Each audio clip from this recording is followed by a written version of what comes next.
So dear students, आज का ये जो टॉपिक है टैक्सेशन, आपको मैं बता दूं कि ये टॉपिक जो है टैक्सेशन एंड टैक्स लॉज, ये आपके सिलेबस में नया एक चैप्टर इंट्रोड्यूस किया गया है और आप एक्सपेक्ट कर सकते हो यहाँ से मिनिमम 1 मैक्सिमम 2 क्वेश्चंस। क्योंकि इसमें एक इम्पॉर्टेंट टॉपिक है जीएसटी और बहुत ज़्यादा वो सुर्खियों में रहता है, तो उस हिसाब से भी यहाँ से बड़े सारे क्वेश्चंस देखने को आपको एग्जाम में मिल जाएंगे।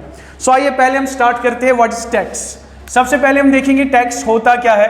तो आप यहाँ पे याद रखोगे वो पैसा जो हम गवर्नमेंट को पे करते हैं ताकि गवर्नमेंट हमको इन टर्न उसके बदले सर्विसेज प्रोवाइड करे, उसी को हम कहते हैं टैक्स। यानी कि जो मनी, जो पैसा हम गवर्नमेंट को देंगे और गवर्नमेंट हमें उसके बदले क्या प्रोवाइड करेगा, सर्विसेज प्रोवाइड करेगा, उसको हम कहते हैं टैक्स। इसके बाद आ जाता है यहाँ पे टैक्स रेट। टैक्स रेट हो गया amount taxed divide by total earning. आप कितना अमाउंट पे कर रहे हो डिवाइड बाई आपकी टोटल में अर्निंग कितनी है। देखिए मैं आपको पहले ही एक बात बताता हूँ, इसमें पढ़ने के लिए बहुत कुछ है, लेकिन अगर कहीं पे आपको समझ में नहीं आ रहा है आप रिपीट कर सकते हो, बैकवर्ड जा सकते हो और फिर से देख सकते हो, ठीक है। अब देखिए यहाँ पे मैंने कहा टैक्स वो अमाउंट है, जो पैसा है जो कि हम गवर्नमेंट को पे करेंगे और गवर्नमेंट हमें वहां से क्या सर्विसेज प्रोवाइड करेगा। टैक्स रेट हो गया amount tax divide by total earning. कितना अमाउंट टैक्स में आपको पे करना है डिवाइड बाई आपकी टोटल अर्निंग कितनी है, वो हो जाता है हमारा टैक्स रेट। इसके बाद आपने क्लास 10th से ही पढ़ा होगा कि 2 तरह के टैक्सेस होते हैं, one is direct tax, second is indirect tax, ठीक है। पहले हम देखेंगे डायरेक्ट टैक्स हम किसको बोलेंगे। डायरेक्ट टैक्स एक ऐसा टैक्स होता है जो कि इम्पोज भी आप पे ही होगा और उसके बाद पे भी आपको ही करना पड़ेगा। फॉर एग्जाम्पल आपकी कोई इनकम है तो आप पे इनकम टैक्स इम्पोज होगा और उसके बाद आपको ही वो इनकम टैक्स जो है वो पे करना है, तो इसको हम कहते हैं डायरेक्ट टैक्स। यानी कि डायरेक्ट टैक्स में आपने याद रखना है जिस पे टैक्स इम्पोज होगा, tax imposed and paid by same person. Tax imposed and paid by same person, जिस पे टैक्स लागू होगा उसी को टैक्स जो है वो पे करना पड़ेगा, ठीक है। या हम कह सकते हैं जो इनिशियल और फाइनल बर्डन है, इनिशियल एंड फाइनल बर्डन वो भी एक ही पर्सन पे होगा। मेरी इनकम है, मुझ पे इनिशियल बर्डन ये है कि टैक्स इंपोज हो गया, फाइनल बर्डन ये है कि मुझे टैक्स पे करना है, तो इसमें इनिशियल और फाइनल बर्डन एक ही पर्सन पे होता है। इसके अलावा ये होता है नॉन शिफ्टेबल, ये किसी और पे शिफ्ट नहीं होगा, एंड नॉन ट्रांसफरेबल, ना ही किसी और पे ये ट्रांसफर होगा। बात समझ में आ रही है, ना ही ये शिफ्ट होगा और ना ही किसी और पे ये ट्रांसफर होगा। मुझ पे इम्पोज हुआ, मुझे ही पे करना है, ठीक है। लेकिन इसके एग्जांपल्स आपने याद रखने हैं। इनकम टैक्स जैसे हो गया corporate tax, property tax, wealth tax, MAT जिसको हम कहते हैं minimum alternate tax, MAT is minimum alternate tax etcetera. इसके बाद अब इसका अपोजिट हम देखेंगे इनडायरेक्ट टैक्स में, इसका अपोजिट हम देखेंगे इनडायरेक्ट टैक्स में। अब पहले हम इनडायरेक्ट टैक्स की एग्जांपल समझते हैं। हम जाते हैं शॉप पे, हमने फॉर एग्जांपल वहां से लाई एक आइसक्रीम, आइसक्रीम पे लिखा हुआ होता है इंक्लूसिव ऑफ ऑल टैक्सेस, कि हमें ये जो आइसक्रीम मिल रही है इसमें टैक्सेस भी इंक्लूडेड है। लेकिन मुझ पे टैक्स इम्पोज हुआ, मैंने आइसक्रीम खरीदी, मुझ पे टैक्स इम्पोज हुआ, लेकिन मैंने डायरेक्टली ये टैक्स गवर्नमेंट ऑफ इंडिया को पे नहीं किया, मैंने ये टैक्स पे किया शॉपकीपर को। शॉपकीपर आगे किसी और को करेगा, वो फिर जाके आगे गवर्नमेंट को टैक्स पे करेगा। यानी कि हम डायरेक्टली गवर्नमेंट को टैक्स नहीं पे कर रहे हैं, ठीक है। तो इसको हम कहते हैं इनडायरेक्ट टैक्स। अब देखिए यहाँ पे आइसक्रीम पे तो या जूस जो भी हम खरीदते हैं उस पर हम टैक्स पे करते हैं शॉपकीपर को, शॉपकीपर टैक्स पे करेगा होलसेलर को, होलसेलर डिस्ट्रीब्यूटर को, फाइनली वो जाके कंपनी फाइनली जाके गवर्नमेंट को टैक्स पे करेगा। बट यहाँ पे जिस पे टैक्स इम्पोज हुआ उसने गवर्नमेंट को टैक्स पे नहीं किया। बात समझ में आ रही है। सो इसमें हम कहेंगे tax imposed and paid by different person. Impose एक पे होगा, पे दूसरा करेगा। तो क्या ये ट्रांसफरेबल है? जी हाँ, ट्रांसफरेबल है। Example excise duty, custom duty, entertainment tax, service tax, या सबसे बड़ा जो इनडायरेक्ट टैक्स है दैट इज जीएसटी। एक बड़ा इनडायरेक्ट और कंप्रिहेंसिव टैक्स रिफॉर्म है ये इंडिया का, ये हम आगे पढ़ेंगे, ठीक है। जीएसटी भी एक इनडायरेक्ट टैक्स है। और अगर कभी एग्जाम में क्वेश्चन आएगा जीएसटी ने किन टैक्सेस को सबमर्ज किया, सब ये अपने अंडर लाया, तो वो थे इनडायरेक्ट टैक्सेस, ठीक है। इसके बाद 2 तरह के टैक्सेस होते हैं हमारे पास, प्रोग्रेसिव और रिग्रेसिव। प्रोग्रेसिव टैक्सेशन का मतलब होता है जब आपकी इनकम बढ़ेगी टैक्स रेट्स भी बढ़ेंगे। रिग्रेसिव टैक्सेशन का मतलब होता है जब इनकम बढ़ेगी टैक्स रेट्स का, यानी कि टैक्स पेएबल कम होगा। अब आपको ज़्यादा टैक्स पे, जितनी ज़्यादा आपकी इनकम बढ़ेगी उतना प्रोग्रेसिव में उतना ज़्यादा टैक्स रेट है, रिग्रेसिव में जितनी ज़्यादा इनकम बढ़ेगी उतना ही कम आपको टैक्स पे करना पड़ेगा। बट यूजुअली अगर हम देखेंगे कंट्रीज फॉलो इसी प्रोग्रेसिव टैक्स को ही करती है, कंट्री जो है वो प्रोग्रेसिव टैक्स को ही फॉलो करते हैं। इसके बाद फर्दर अगर हम देखेंगे, एक होता है हमारे पास स्पेसिफिक टैक्स, दूसरा होता है ad valorem tax. Specific tax का मतलब होता है जब हम किसी स्पेसिफिक फीचर को देखकर, गवर्नमेंट किसी स्पेसिफिक फीचर को देखकर उस पर टैक्स इंपोज करेगा। For example length, width, weight. एक एग्जांपल से मैं आपको बताता हूं, जो सिगरेट्स है, इंडिया में सिगरेट्स पे जो टैक्स लगता है वो लगता है on the basis of length. Cigarette की जितनी लेंथ होगी ना उस हिसाब से उस पे टैक्स लग जाता है। सो एक स्पेसिफिक फीचर को देखकर हमने टैक्स इंपोज किया, सो उसको हम कहते हैं स्पेसिफिक टैक्स। दूसरा होता है एड वलोरम टैक्स, यहाँ पे हम या तो वैल्यू चेक करेंगे या तो प्राइस चेक करेंगे। जिसकी ज़्यादा वैल्यू या जिसका ज़्यादा प्राइस उसका उतना ही ज़्यादा टैक्स रेट भी होगा। इसके बाद अब यहाँ पे और दो इंपॉर्टेंट चीज़ें हैं, वो है सरचार्ज और दूसरा है, यहाँ पे मैं लिखना भूल गया हूँ, एक है सरचार्ज, दूसरा है सेस। ठीक है, अब मैं यहाँ पे एक्सप्लेन करूंगा। सरचार्ज का मतलब होता है टैक्स ऑन टैक्स। आप जो टैक्स पे कर रहे हो, फॉर एग्जाम्पल आपकी इनकम है 1 करोड़ और आप पे जो टैक्स रेट्स आयद होंगे वो होगा 30%, लेकिन अब क्या होगा, आपको इस 30% पे भी टैक्स पे करना पड़ेगा, that is tax on tax. और उस टैक्स ऑन टैक्स को हम कहते हैं सरचार्ज। टैक्स ऑन टैक्स को हम कहते हैं सरचार्ज। और गवर्नमेंट हमसे सरचार्ज इसलिए लेता है ताकि एक किस्म का प्रोग्रेसिव टैक्सेशन रेट का नेचर बने पूरे इंडिया में, क्योंकि प्रोग्रेसिव का मतलब जितनी इनकम बढ़ेगी उतना टैक्स बढ़ेगा। अब सरचार्ज का मतलब टैक्स ऑन टैक्स, सो जितना टैक्स, जितनी इनकम बढ़ेगी उतना टैक्स बढ़ेगा, उसमें उतना ज़्यादा सरचार्ज लगेगा। और इसकी ये हम फिर यूटिलाइज करते हैं किसी अच्छे काम के लिए, सोसाइटी में सोशल वेलफेयर के लिए। फॉर एग्जाम्पल हम ये यूज़ करेंगे सोशल वेलफेयर के लिए, लेकिन अब सोशल वेलफेयर में बहुत कुछ आता है, वुमेन डेवलपमेंट के लिए, चाइल्ड डेवलपमेंट के लिए, लेकिन यहाँ पे हम पर्टिकुलरली किसी चीज़ की बात नहीं करते हैं। सरचार्ज हो गया टैक्स ऑन टैक्स, ये हम सोशल वेलफेयर के लिए यूज़ करते हैं। और ये कैसे लगता है, फॉर एग्जाम्पल अगर 1 करोड़ आपकी इनकम है, एक तो उस पर टैक्स लगेगा, इसके अलावा उस पर उस टैक्स पे, उस 30% टैक्स पे और 15% सेस लगे, ये 15% जो है वो सरचार्ज लगेगा। ठीक है, अब हम सेस किसको कहेंगे? सेस आप यहाँ पे याद रखोगे, सेस का मतलब होता है जब हम किसी स्पेसिफिक पर्पस के लिए, यहाँ पे स्पेसिफिक पर्पस होगा, किसी स्पेसिफिक पर्पस के लिए हमें पेमेंट करनी पड़ेगी। फॉर एग्जांपल एनर्जी सेस, अभी यहाँ पे मैं सारे पॉइंट्स नहीं लिख सकता हूँ। एनर्जी सेस है, कृषि कल्याण सेस है, स्वच्छ भारत अभियान सेस। फॉर एग्जांपल किसी स्पेसिफिक काम के लिए गवर्नमेंट हमसे सेस लेगा, एक्स्ट्रा चार्जेस लेगा। ठीक है, तो आप याद रखोगे ये होता है for general purpose, just like social welfare. Social welfare एक जनरल टर्म है, इसके अंदर स्पेसिफिक चीजें क्या है वो हमें नहीं पता, लेकिन जब हम स्पेसिफिक चीजों की बात करेंगे वो हो गया सेस। इसके बाद है, अगर हम देखेंगे prominent central taxes, income tax है, कॉर्पोरेट टैक्स है, एक्साइज ड्यूटी है, कस्टम ड्यूटी है, सर्विस टैक्स है। अगर हम देखेंगे प्रोमिनेंट स्टेट टैक्सेस, इसमें वैट आएगा, वैल्यू एड टैक्स, इसमें एंट्री टैक्स आएगा, एंटरटेनमेंट टैक्स आएगा, एटसेट्रा। ठीक है, तो वो थे प्रोमिनेंट सेंट्रल टैक्सेस, ये है प्रोमिनेंट स्टेट टैक्सेस।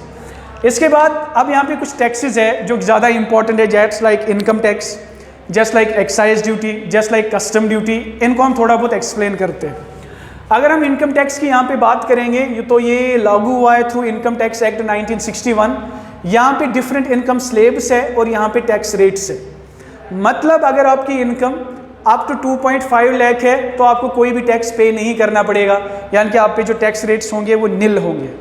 ठीक, सो अगर आपकी इनकम 2.5 लाख से 5 लाख के बीच में है तो 5% टैक्स, 5 लाख से 7.5 तक 10% टैक्स, 7.5 से 10%, 10 लाख तक तो वो हो गया 15% टैक्स, 10 से 12.5 लाख तक तो 20% टैक्स आपको पे करना होगा, 12.5 लाख से 15 लाख तो 25% टैक्स पे करना होगा, और अगर 15 लाख से अबव आपकी इनकम होगी तो टैक्स आपको 30% पे करना होगा। लेकिन यहाँ पे आपको मैं एक इम्पॉर्टेंट बात बताता हूँ, वो ये है, अक्सर हमें लगता है यार, अगर मैं आपसे पूछूंगा रैंडमली, अगर मेरी इनकम है 8 लाख या मेरी इनकम है 10 लाख, 11 लाख, मुझे बताइए मुझे कितना टैक्स रेट होगा? आप कहोगे सर 11 लाख आता है, 10 लाख और 12.5 लाख के बीच में, तो जो टैक्स रेट होगा वो 11 इसके बीच में आएगा, तो टैक्स रेट होगा 20। लेकिन ऐसा नहीं है, यहाँ पे बहुत ज़्यादा गड़बड़ होता है। मैं आपको बताता हूँ होता क्या है। एक्चुअली आपकी 11 लाख इनकम है, तो फॉर एग्जांपल ये है यहाँ पे 11 लाख। इसके बाद आपको देखना है अप टू जो 10 लाख है ना, इसका जो 11 लाख आता है इस स्लैब के बीच में 10 लाख से 12.5 लाख के बीच में। अब आपको देखना है इसका लोअर वैल्यू है इसका 10। सो 11 का लोअर वैल्यू है 10, बचा कितना 1 लाख। तो इस स्लैब में लोअर वैल्यू है 10, बचा कितना 1 लाख। तो अप टू 10 लाख आपको 20% नहीं, आपको बस 15% पे करना है। अप टू 10 लाख का आपको बस 15% पे करना है, बचा 1 लाख का आपको 20% पे करना है। आई होप आपको ये समझ में आएगा। और एक एग्जांपल, आपकी इनकम है 8 लाख, लेकिन 8 लाख किस स्लैब में आएगा 7.5 से 10 के बीच में। ऐसे हमें लग रहा है हमें 15% टैक्स पे करना होगा 8 लाख पे, लेकिन ऐसा नहीं है। 8 लाख का लोअर वैल्यू मतलब यहाँ पे लोअर क्या है 7.5, तो 8 लाख को हम लिखेंगे 7.5, बचा कितना 0.5। अप टू मतलब 7.5 लाख पे जो आपको टैक्स पे करना पड़ेगा वो 15% नहीं, वो 10% पे करना पड़ेगा। बचे 50,000, तो 50,000 पे आपको 15% पे करना है। आई होप आपको ये समझ में आया होगा। एक्साइज ड्यूटी ये मैन्युफैक्चरिंग पे लगती है, और तब तक आपके गुड्स कंपनी से बाहर नहीं जाएंगे जब तक आप एक्साइज ड्यूटी पे नहीं करोगे। कस्टम ड्यूटी भी बहुत ज़्यादा इंपॉर्टेंट है। इसके यहाँ पे 3 टाइप्स है। कस्टम ड्यूटी पहले आप याद रखोगे, ये लगता है import and export of goods. Import and export of goods, अगर आप गुड्स को इंपोर्ट कर रहे हो या एक्सपोर्ट कर रहे हो। अब जो कस्टम ड्यूटी है, एक तो है ये बेसिक कस्टम ड्यूटी, दूसरा है काउंटर वेलिंग ड्यूटी, तीसरा है anti dumping duty. Basic custom duty, countervailing duty, anti dumping duty. Basic custom duty usually आप याद रखोगे, जो बेसिक कस्टम ड्यूटी है ये यूजुअली लगती है इंपोर्ट्स पे। जब हम मोस्ट प्रोबेबली इंपोर्ट करते हैं प्रोडक्ट्स तो उन पे लगती है बेसिक कस्टम ड्यूटी। जनरली हम देखेंगे कस्टम ड्यूटी इम्पोज होती है इंपोर्ट एंड एक्सपोर्ट पे। अच्छा, अभी काउंटर वेलिंग ड्यूटी क्या है और एंटी डंपिंग ड्यूटी क्या है? देखिए यहाँ पे मैंने इनको लिखा नहीं है, बट मैं एक्सप्लेन करूँगा। काउंटर वेलिंग ड्यूटी का मतलब है, एक होती है एक्सपोर्टिंग कंट्री, दूसरी होती है इंपोर्टिंग कंट्री। एक्सपोर्ट मतलब जो माल को एक्सपोर्ट करेंगे, इंपोर्ट मतलब जो इसको लेंगे। अब फॉर एग्जांपल काउंटर वेलिंग में क्या होगा, कभी कभार जो कंट्री जिस कंट्री से हम माल लेंगे, मतलब जो एक्सपोर्ट करेगी हमारी कंट्री में माल, वहाँ की गवर्नमेंट वहाँ के मैन्युफैक्चरर्स को प्रोवाइड करती है सब्सिडी। वो कहती है कि मैं आपको प्रोवाइड करूँगी सब्सिडी। गवर्नमेंट वहाँ के मैन्युफैक्चरर्स को कहती है कि हम आपको सब्सिडी प्रोवाइड करेंगे, आप ये माल जो है बाकी कंट्रीज में लो रेट्स में बेच दीजिए। तो इसमें क्या होगा, फॉर एग्जाम्पल चाइना और इंडिया की एग्जांपल लेंगे। चाइना की गवर्नमेंट कहेगी मैन्युफैक्चरर्स को, आप ये माल इंडिया में बेच दीजिए, हम आपको सब्सिडी प्रोवाइड करेंगे। इंडिया में मार्कर बिक रहा है 10 रुपीज़ में, यही मार्कर जब गवर्नमेंट चाइना की सब्सिडी देगी उनको, तो वो इसको बनाएंगे, तो इसको वो इंडिया में बेचेंगे 5 रुपीज़ में। इससे प्रॉब्लम क्या होगी, यहाँ की डोमेस्टिक इंडस्ट्री खत्म हो जाएगी। क्यों? क्योंकि हम प्रेफर करेंगे सिर्फ चाइनीज़ गुड्स को। अब गवर्नमेंट को यहाँ की इंडस्ट्रीज़ भी बचानी है, यहाँ की डोमेस्टिक इंडस्ट्रीज़, तो गवर्नमेंट क्या करेगा, वो इस पर काउंटर वेलिंग ड्यूटी लगाएगा, टैक्सेस लगाएगा, ताकि यहाँ की इंडस्ट्रीज़ उस आइटम को इंडिया में लाने से पहले उस पर टैक्सेस लगेंगे। टैक्सेस लगने के बाद वो महंगा हो जाएगा और हम प्रेफर करेंगे domestic products as compared to those products. ये हो गया काउंटर वेलिंग। तो इसमें प्रोडक्ट सस्ता क्यों हुआ? क्योंकि गवर्नमेंट ने सब्सिडी दी। अब एंटी डंपिंग ड्यूटी में क्या होगा? एंटी डंपिंग ड्यूटी में एक कंट्री अपना माल दूसरे कंट्री में डंप करती है। अब यहाँ पे प्रोडक्ट सस्ता होगा, नॉट कि गवर्नमेंट ने सब्सिडी दी, गवर्नमेंट ने सब्सिडी दी, वो था काउंटर वेलिंग। अब यहाँ पे क्या होगा, यहाँ पे जो मैन्युफैक्चरर्स हैं वो कम कॉस्ट में प्रोडक्ट बनाएंगे और इंपोर्टिंग मतलब किसी और कंट्री में बेच देंगे। अब उन्होंने कम कॉस्ट में बनाया, हम उनको खरीदेंगे, हमारी डोमेस्टिक इंडस्ट्रीज फिर से खराब, तो हम क्या करेंगे, हम उस पर लगाएंगे एंटी डंपिंग ड्यूटी। उनके माल को यहाँ डंप करने नहीं देना है, हम उस पर और टैक्सेस लगाएंगे ताकि वो भी महंगा हो जाए और हमारी इंडस्ट्रीज बच जाए। बिकॉज लोग लालची होते हैं, जो सामान उनको सस्ते में मिलेगा हम वही लेंगे, इवन तो वो बाहर की कंट्री से ही क्यों नहीं आ रहा है। ठीक है, सो काउंटर वेलिंग और एंटी डंपिंग में ये डिफरेंस है। यहाँ पे भी जो इंपोर्टिंग कंट्री है वहाँ की डोमेस्टिक इंडस्ट्रीज को खतरा है, लेकिन यहाँ पे खतरा है क्योंकि गवर्नमेंट सब्सिडी दे रही है यहाँ। लेकिन एक्सपोर्टिंग कंट्री की गवर्नमेंट, यहाँ पे खतरा ये है क्योंकि एक्सपोर्टर्स जो है वो कम चीज़ कॉस्ट में इसको तैयार करते हैं। ठीक है, इसके बाद हम बात करेंगे जो सबसे बड़ा इनडायरेक्ट टैक्स है और जहाँ से एग्जाम में क्वेश्चन आने के चांसेस है वो है जीएसटी, वो है जीएसटी। ठीक है, तो आप याद रखोगे जीएसटी। ठीक है, अब जीएसटी में आपने क्या याद रखना है, जीएसटी में आपको याद रखना है कि ये इंडिया का सबसे बड़ा इनडायरेक्ट टैक्स है। जीएसटी इंडिया का सबसे बड़ा इनडायरेक्ट टैक्स है। ठीक है, और जीएसटी को हम कहते हैं goods and service tax, GST को हम कहते हैं गुड्स एंड सर्विस टैक्स। ठीक है, तो आप यहाँ पे याद रखोगे इसको इंट्रोड्यूस कब किया गया, इसको इंट्रोड्यूस किया गया इंडिया में 1 जुलाई 2017। पहला पोटेंशियल क्वेश्चन आपके एग्जाम के लिए, कौन सी अमेंडमेंट बिल थी, it was 122nd amendment bill. कौन सा कॉन्स्टिट्यूशनल अमेंडमेंट एक्ट था, ये इंपॉर्टेंट है, it was 101st constitutional amendment act. ठीक है, और आप याद रखोगे ये कॉम्प्रिहेंसिव इनडायरेक्ट टैक्स है। जो जीएसटी है इसमें डायरेक्ट टैक्स, ये डायरेक्ट टैक्स के रिलेटेड नहीं है, ये इनडायरेक्ट टैक्सेस के रिलेटेड है, ये डायरेक्ट टैक्सेस के रिलेटेड नहीं है, ये इनडायरेक्ट टैक्स के रिलेटेड है। फर्स्ट पॉइंट, इंट्रोड्यूस कब हुआ, 1 जुलाई 2017। कौन सी कॉन्स्टिट्यूशनल अमेंडमेंट बिल थी, 102nd अमेंडमेंट बिल।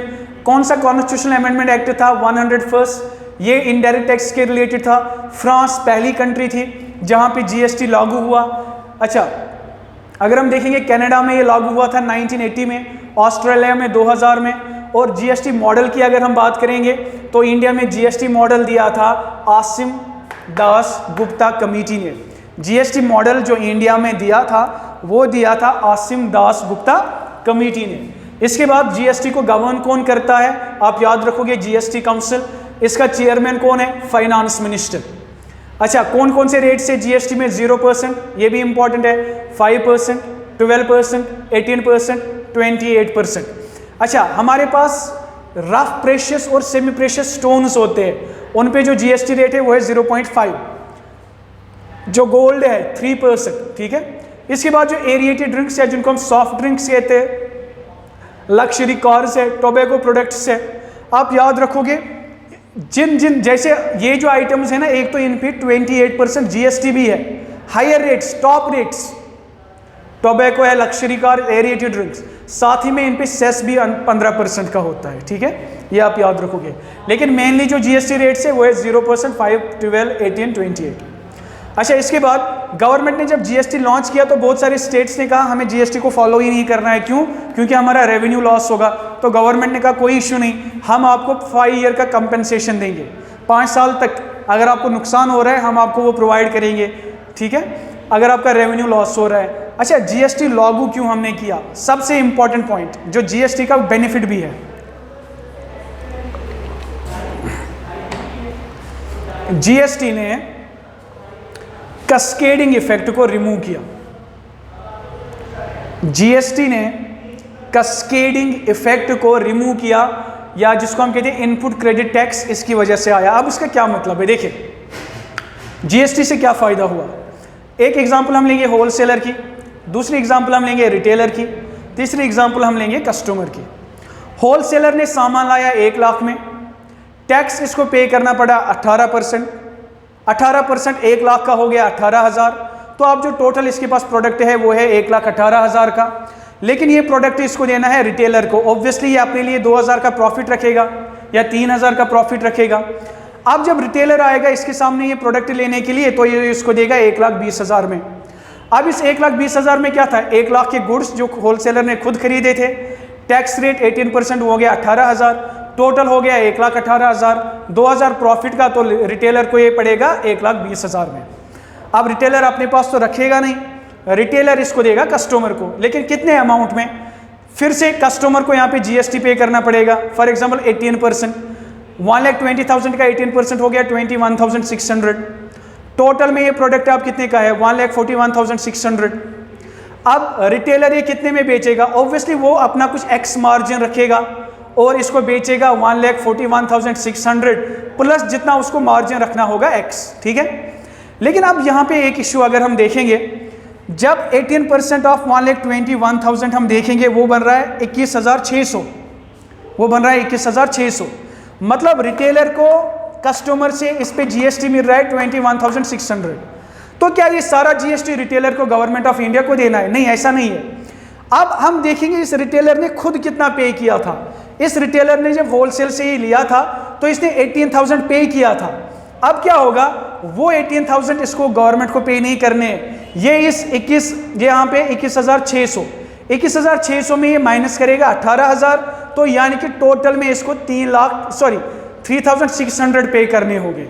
अब इससे पहले क्या होता था, पहले इसको ये 18 पे करना पड़ता था, रिटेलर को 21,600 पे करना पड़ता था, यानी कि इस बेचारे को 2 बार टैक्स पे करना पड़ता था, एक यहाँ और दूसरा यहाँ।